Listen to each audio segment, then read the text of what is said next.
I thought I connected my mic, but I hadn't yet.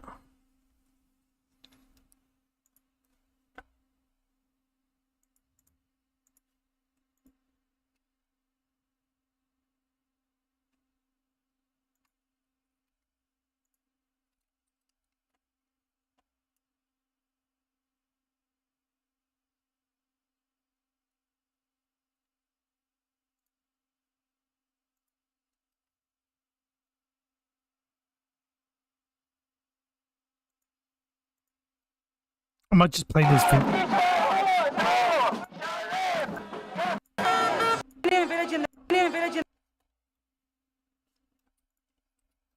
My bad, that's super loud. Let me actually just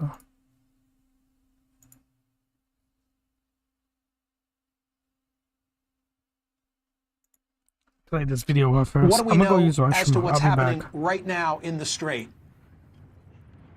Yeah, interesting as well, listening to the president saying that he's not going to be held hostage by Iran. He did say that he thought things were going along well. I think everyone thought about 5 or 6 hours ago. Since then, the Iranians have appeared to attack 2 shipping vessels in the Strait of Hormuz. One tanker just off the coast of Oman, so very close to the Strait of Hormuz, said 2 IRGC Iranian gunboats came at it and didn't talk to it on the radio, literally opened fire on this tanker. The crew and the vessel are reported safe. And then about 2 hours later, in the same area, an unidentified projectile hit a container ship. Some of the containers damaged. No fire, no environmental damage. But this comes just hours after the Iranians said they were reversing their opening of the Strait of Hormuz. We've heard a lot of pushback from hardliners in Iran saying that that move essentially was too soft and that they are not responding well to the fact that President Trump said that the U.S. blockade would remain in place. Iran accuses the United States here of not following through on its obligations on the ceasefire. So we've gone from a point of early this morning where things looked like they were moving along well, talks getting close, people talking about potential of talks here in Islamabad in a couple of days, Iranians upping the ante. And I think perhaps that gets to what the president said. He's not going to be held hostage, and he said he's expecting an update on the situation later today. Nick, how much of this has to do with the situation in Lebanon with Israel, or are these events concentrated based on concerns over the Strait itself? Watch the beginning of this video. Absolutely. Right now in the Strait. Yeah, interesting as well, listening to the president saying that he's not going to be held hostage by Iran. He did say that he thought things were going along well. I think everyone thought about 5 or 6 hours ago. Since then, the Iranians have appeared to attack 2 shipping vessels in the Strait of Hormuz. One area, an unidentified projectile hit a container ship. Some of the containers damaged. No fire, no environmental damage. But this comes just hours after the Iranians said they were reversing their opening of the Strait of Hormuz. We've heard a lot of pushback from hardliners in Iran saying that that move essentially was too soft and that this afternoon, Iran's Revolutionary Guard reaffirmed that the strait is closed until the U.S. lifts its blockade of Iranian ports. They say approaching the strait will be seen as cooperating with the enemy. We're getting reports Iran has already fired on ships in the Gulf today. But the U.S. blockade appears to still be in full effect. President Trump gave an update on talks with Iran from the Oval Office this morning. The president says a peace deal is coming very soon, but he's standing firm on his demands. But we're talking to them. They wanted to close up the strait again, as they've been doing for years, and they can't blackmail us. Alex Hogan has the latest for us from the White House. Alex. Hi, John. Iran today says that these new restrictions on the Strait of Hormuz will remain in effect until that U.S. blockade.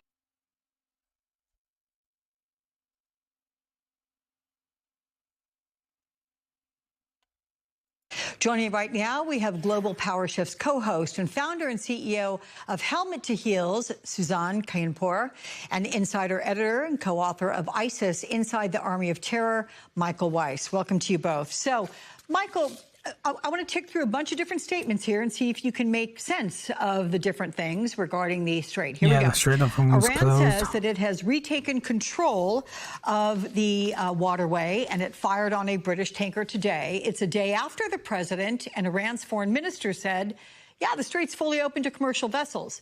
That announcement was immediately followed by Trump saying the blockade on Iranian ships stays in place until a deal is reached to end the war. And then you heard the president earlier today saying, you know, that Iran's playing cute here and that for 47 years or so, at times they've closed the strait. First of all, wasn't the waterway completely open prior to the start of this war? And secondly, is there any scenario where Iran now gives up its leverage from controlling the strait? Well, I don't think so. I mean, yesterday and the day before, frankly, it was just a kind of chaos of reporting, statements, counter statements. Axios reported that Donald Trump was preparing to lift sanctions to the tune of $20 billion in exchange for Iran giving up its uranium enrichment. The Iranians have refused, rejected that, saying their right to enrich is a sort of matter of existential pride and national security. Donald Trump tweeted or posted to Truth Social a number of things, all of them, according to Iran's parliamentary speaker, who's the lead negotiator, Mohammad Ghalibaf, were false. So you have this kind of back and forth of kind of diplomatic narrative fighting on social media, and nobody really knows what's going on, except that, look, the IRGC is still firmly in control of the Strait of Hormuz. They are still trying to charge levies or tolls on tankers that they'll choose to allow to pass.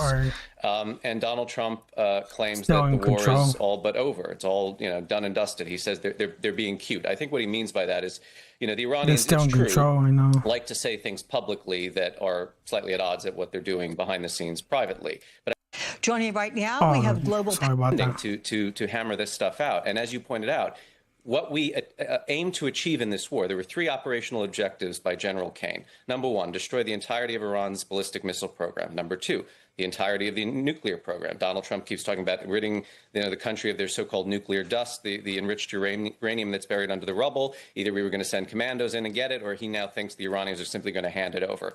And number 3, and this is most important because you mentioned Hezbollah and Lebanon, eliminate Iran's arming and financing of terrorist proxy militias all throughout the region. So when Lebanon kicks off again, when Hezbollah kills a French soldier, that is part of Iran's integrated sort of defense policy, right? They are able to project power not just in the Strait of Hormuz, but all over the Middle East.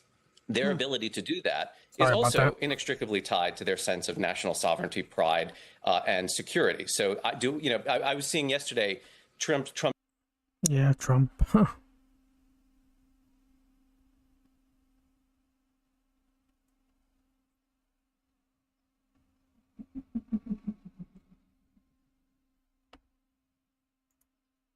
Obama and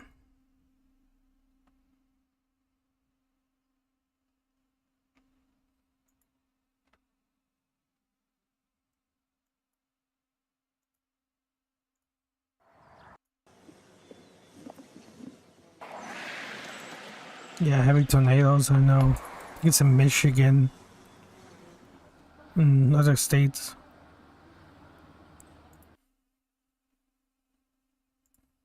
Yeah, this is sad. I think 6 people unalive in Kyiv. Слідчі Національної поліції та СБУ ведуть зараз розслідування всіх обставин нападу в Києві на звичайних людей. Нападник був ліквідований, він тримав заручників. Одного з заручників, на жаль, убив. 4 людей він убив просто на вулиці. Ще одна жінка померла в лікарні. Важке поранення. Мої співчуття рідним та близьким загиблих. 4 заручників вдалося врятувати.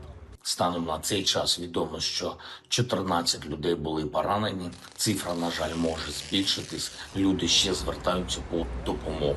Серед поранених хлопчик. Йому 12 років. Лікарі надають необхідну допомогу. That's sad. Gunman 14 injured. Oh, he killed. Oh, they unalived 6. It's very sad.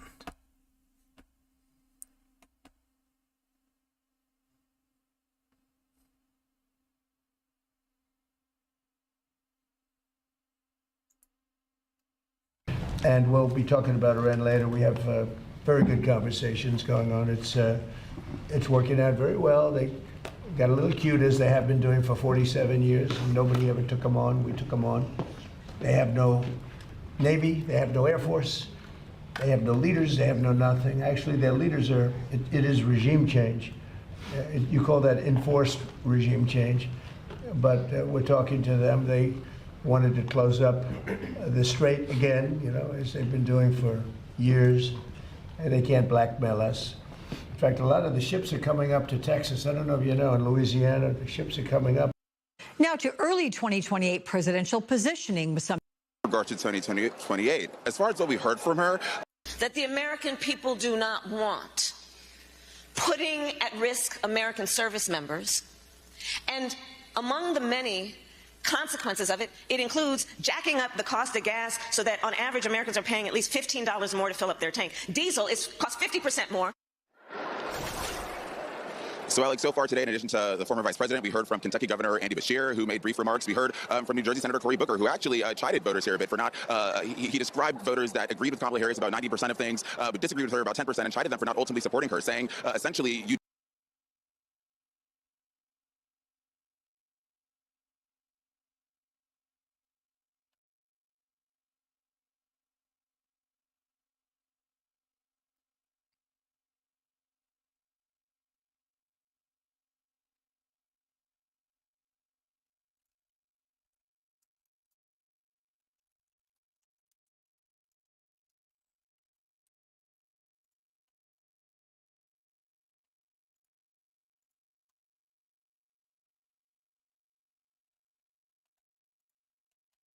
I thought I was like about this. Why did it show the readers?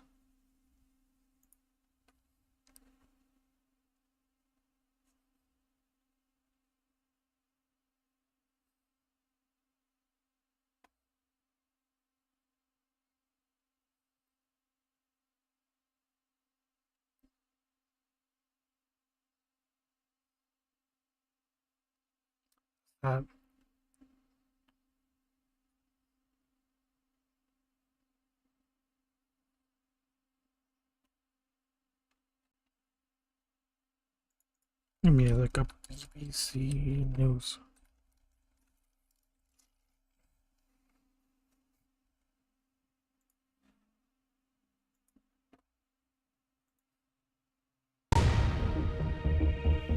Hello, I'm Helena Humphrey, and this is the Iran War Today, our daily briefing, bringing you up to date with all you need to know on day 50 of the US. Both reported again closing the Strait of Hormuz because of a continued US blockade of Iran's ports. President Trump says the US won't be blackmailed over the strait.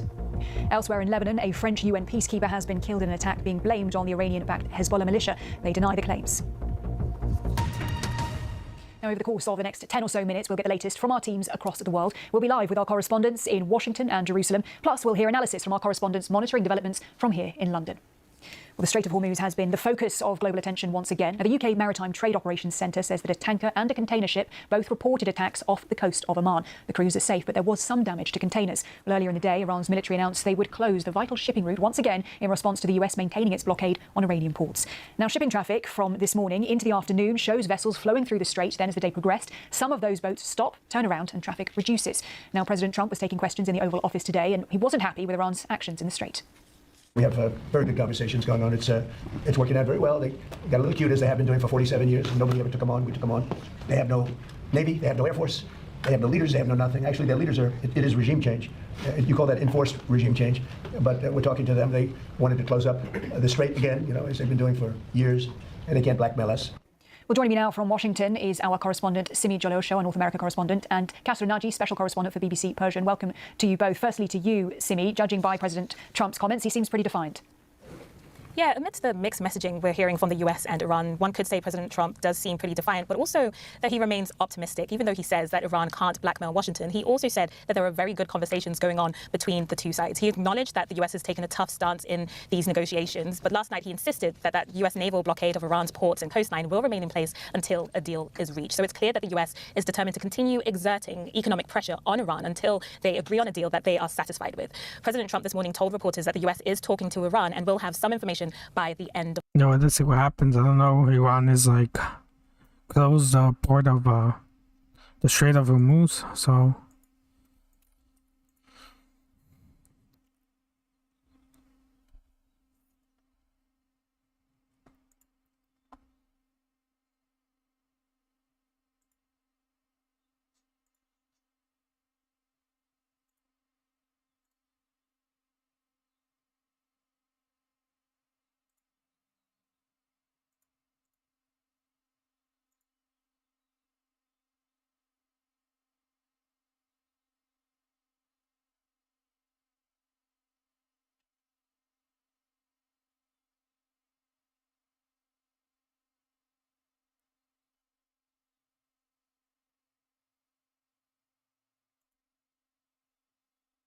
I guess they attacked Ukraine just attacked the Russian oil refinery.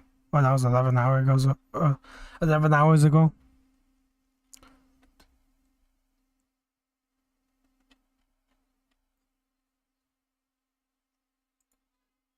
The day, so we can expect to hear more from his administration later. And going over now to Kasra, what more are we hearing from Iran in response? The Iranians have just issued a statement saying that what the Americans are doing, blockading Iran.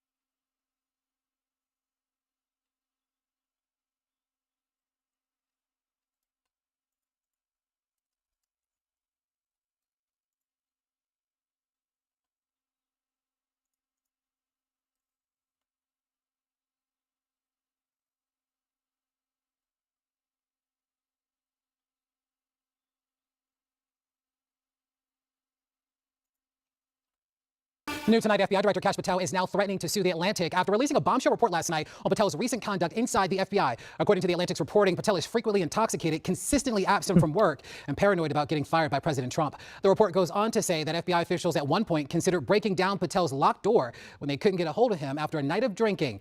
Patel was recently criticized when video emerged of him celebrating with the men's hockey team at the Olympics and chugging a beer. Well, Patel took this message on X saying, quote, that you see and your entire entourage of false reporting in court. But do keep at it with the fake news. Actual malice standard is now what some would call a legal layup. Yeah, that's crazy. A bombshell report in The Atlantic about the FBI Director Kash Patel is making the rounds in Washington this morning. Staff writer Sarah Fitzpatrick wrote in an investigative piece that published last night, quote, Patel, according to multiple current officials as well as former officials who have stayed close to him, is deeply concerned that his job is in jeopardy. He has good reason to think so, including some having to do with what witnesses described as bouts of excessive drinking, end quote. You might remember back in February when Kash Patel was seen celebrating with the U.S. men's hockey team after their gold medal victory in the recent Winter Olympics. The incident apparently raised eyebrows for many in the Trump administration, according to Fitzpatrick, but she reports the concerns of FBI officials she talked to go much further than that. Quote, they said that the problems with his conduct go well beyond what was previously known and include conspicuous inebriation and unexplained absences. His behavior has often alarmed officials at the FBI and the Department of Justice, even as he won support from the White House for his eager participation in Trump's effort to turn federal law enforcement against the president's perceived political enemies, end quote. In response, Team Patel is readying for a fight. The FBI director's spokesperson, Erica Knight, is denying The Atlantic's reporting and threatening legal action. She posted online, quote, lawsuit is being filed, end quote. Now, we should emphasize here that MS now has not independently confirmed any of this reporting. Fitzpatrick writes that the implication of Patel's conduct for the FBI, America's premier law enforcement agency, are huge. Quote, some at the FBI are concerned that Patel's behavior has left the country more vulnerable. One former senior intelligence official told me that there's a lack of experience at FBI headquarters and that the turnover rate is high in field offices because of both voluntary departures and Patel-ordered purges. The result is an FBI workforce being asked to accomplish more with fewer resources and with less direction from the top, end quote. The Atlantic's Sarah Fitzpatrick joins me now. Sarah, welcome to the show. Nice to see you. Nice to see you. Sarah, I want to touch on that last point first. I was just talking to David Rode about the situation in Iran. That's actually central to a lot of this. There have been a number of Iran experts at the FBI who were let go. Kash Patel was asked about this at Congress. He said that it was about an unrelated matter, but they're sort of weak on that front. And America is at war with an adversary that does actually have proven capabilities to cause trouble in America.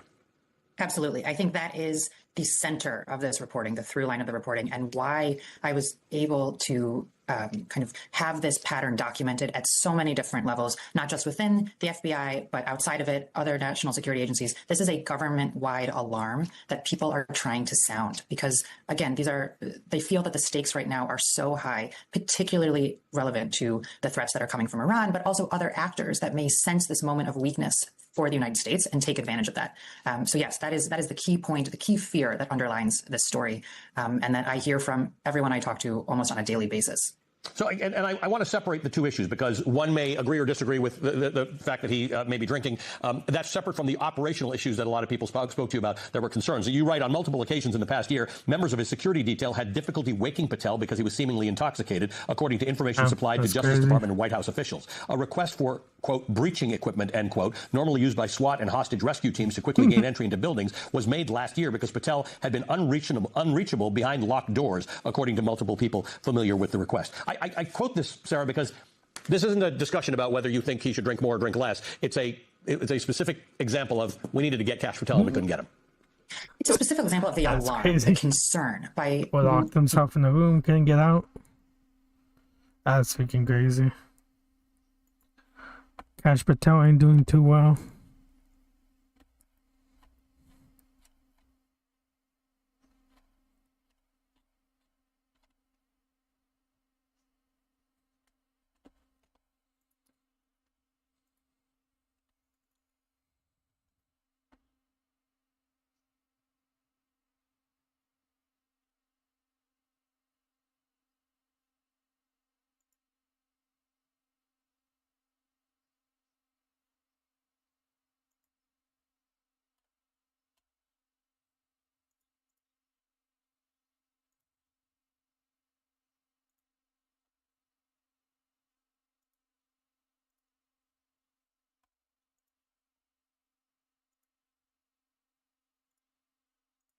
People within the FBI, that this could be a major problem in the future, and that there needed to be an elevated level of resources beyond what is normal. And I think it's really important to note that this request, I think, just set off alarm bells, and it speaks to just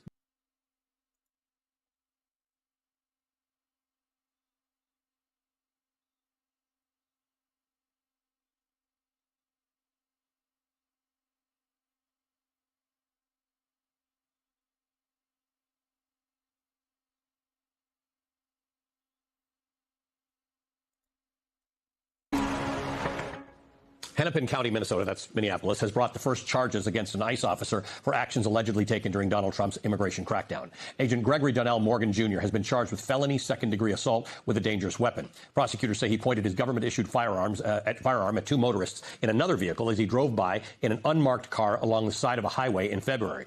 According to the criminal complaint, motorists said that they were in the right lane of the highway when a black SUV came flying up the shoulder with no lights or markings. They had no idea it was even law enforcement. Neither the Department of Homeland Security nor ICE have responded to MS Now's requests for comments on the charges. Hennepin County officials say this is only the first case to be brought against an ICE officer, and more charges against more officers can be expected. Hennepin County prosecutor Mary Moriarty says her office is investigating 17 incidents involving federal agents. Officials say they are reviewing the January shooting deaths of Alex Preddy and Renee Good. They're also weighing charges against agents involved in a shooting that left a Venezuelan migrant wounded. Moriarty joins me now. Mary, thank you for being with us. We appreciate your time.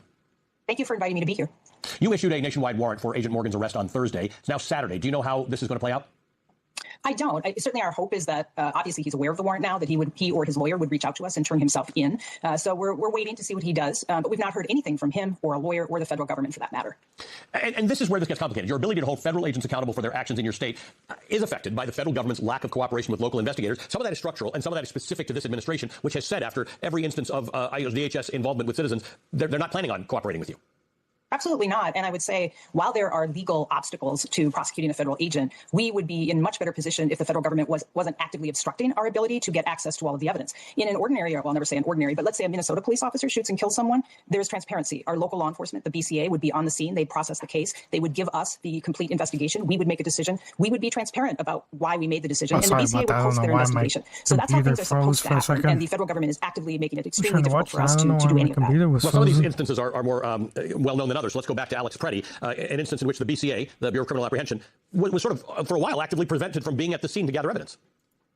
Not sort of. They were physically blocked. So I was on the phone with the BCA. We had a prosecutor down at the scene, and the BCA came hoping to be able to access the scene and collect evidence the way they would do in every other case. And federal agents physically blocked them from gaining access to the scene. So we and the BCA worked together. This was a Saturday. They drafted a search warrant. We got a judge to sign it. They told the federal government that they had a judicially signed search warrant, and the federal government refused to give them access to the scene. We then went to the probably unprecedented. We filed a federal lawsuit that afternoon and asked for a temporary restraining order, which was granted later that day. The judge ordered the federal government not to alter and to preserve that evidence. So those are extraordinary measures that we had to go to because the federal government was actively and physically preventing the BCA from doing their investigation. This incident is one of, I think, 17 incidents that your office is investigating. Included in that are the deaths of Alex Preddy and Renee Good. Can you tell me a bit about where these things are and what, can you characterize them for me? Sure. So actually, the killing of Renee Good and Alex Preddy and the shooting of Julio Sosa Solis are not part of that 17. Oh, okay. That's okay. The 17 that we announced we are looking at are probably videos that people all across the country are familiar with. We told the public about two of them, which was Bovino throwing gas in the direction of people who seemed to be peacefully protesting. Damn, that's crazy. Yeah, Renee Good. Hopefully they get justice for Renee Good and Alex Preddy. Yeah. Two patriots. Renee Good was trying to flee the scene. tried to leave after the ICE agents told her to. But yeah, very sad what happened to Alex and Renee Good. And another incident that happened.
I'm not necessarily sure that I take the Iranian regime's word over President Trump's word, and I do think on Truth Social today, he was calling it the Straits of Iran. Never give Trump the benefit of the doubt, but the experts, we always give them the benefit of the doubt. The the way that we know they don't have a strategy is because the strategy changes every day. Are we in a better position than we were after the Obama-Iran nuclear deal that Trump tore up in 2018? Tonight, he said, they said, and it didn't match in the middle of a war. Early in the day, Iran said it would open the Strait of Hormuz, a positive, welcome development. President Trump began essentially declaring victory, saying Iran has agreed to all of America's demands. Iran, though, then said that's a lie. Trump says Iran will forever stop enriching uranium. He says the U.S. will be getting their nuclear stockpile. He also said Iran has agreed not to help groups like Hezbollah. Iran says all that isn't true. And on the Strait, Iran tonight says it will not reopen the waterway if America's blockade continues. Trump says he will not end the blockade until they get a deal. So after a day of optimism, things are once again on shaky ground as negotiators race to strike an agreement before the current ceasefire expires next week. I'm going to start with you, Josh, because you're deeply steeped in international relations. What do you make of what you've seen so far? Right, I think we're witnessing a couple of different things. There's the jumble of what Trump is saying and the negotiations. He's putting out the U.S. position. No one really thinks we're there, but he's expressing confidence that this is where they're going to get to. The Iranians don't think so. It's not likely to happen. That's part of it. Another part of it is that somebody shorted the oil market today by hundreds of millions of dollars exactly 20 minutes before Trump made his announcement that everything was going to be great. And if you see that once, it could be a coincidence. But that's happened at least 3 times, if not more, since the war began. That's a pattern. And what that suggests is that there's rampant corruption and insider self-dealing going on. Yeah, insider trading. In the administration, that's what that means. Insider trading. Insider manipulating the market. Not good.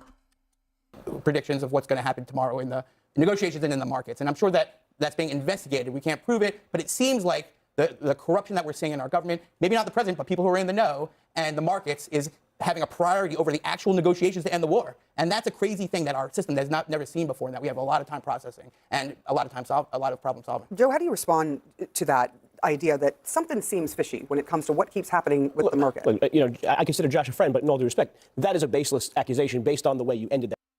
Yeah, I think somebody is manipulating the market, but hey, let me check something out, please. I'm gonna check if I'm live on Twitch. Am I live on Twitch still? Oh yeah, I am. That statement. We have no proof of this. We can't say it actually happened, but because. So French soldier killed and 3 others wounded in an attack on peacemakers. Macron, Pope Macron, blamed Hezbollah. Yeah, so Hezbollah possibly missile strike.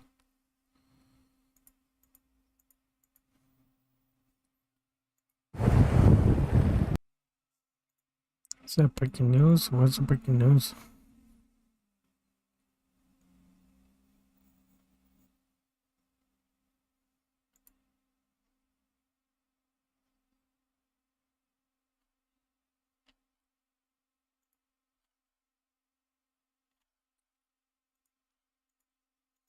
It did happen. It must It's pretty suspicious. It must be rampant corruption. No, be careful. I'm just saying that's a pretty big stretch for.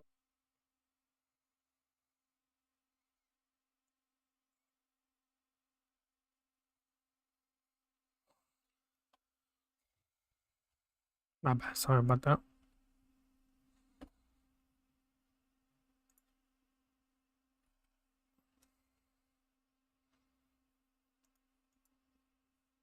The West Bank is roughly the size of Delaware and home to 3 million Palestinians and over 500,000 Israelis. Israel seized it from Jordan during the 1967 Arab-Israeli War and has since built dozens of illegal settlements on the occupied land that Palestinians want for their future state. Just this month, Israel approved 34 more illegal settlements, according to the Peace Now watchdog group. The settlement movement has provoked waves of deadly violence from both sides. In the last 2 years, violent ultra-nationalist settlers have significantly intensified their attacks on Palestinians with tacit support from Israeli authorities. Britt Clennett reports now from the West Bank. Clash on the hillside near their home in Mukmas in the occupied. When the West Bank is attacked. But Palestinians have no rights to have it. In the southern West Bank.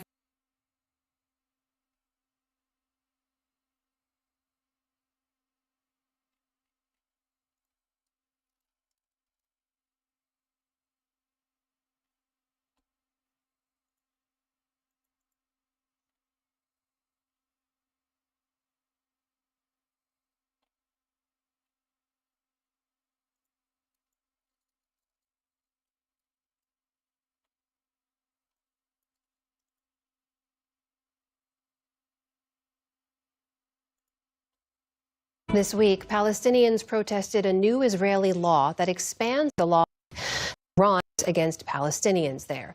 Nick Schifrin recently visited Mukmas in Palestine. Of Abu Siam has visited his own son's grave. And try to talk to them, they will immediately call for police or army. And all on October the Fox News late last year, Israeli Prime Minister Benjamin Netanyahu argued that Palestine.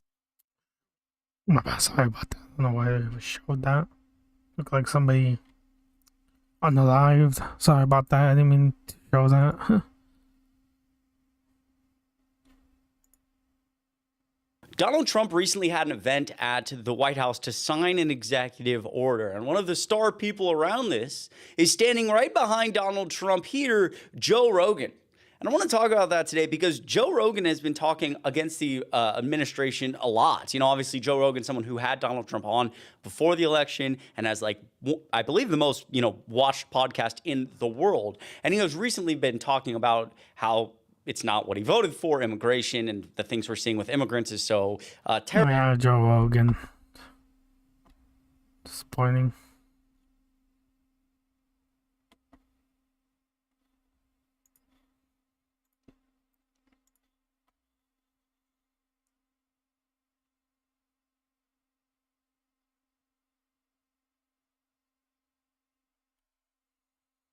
I might end the stream soon. How long have I been going? 37 minutes. I don't know what else is news. Only other than like that person that did the 6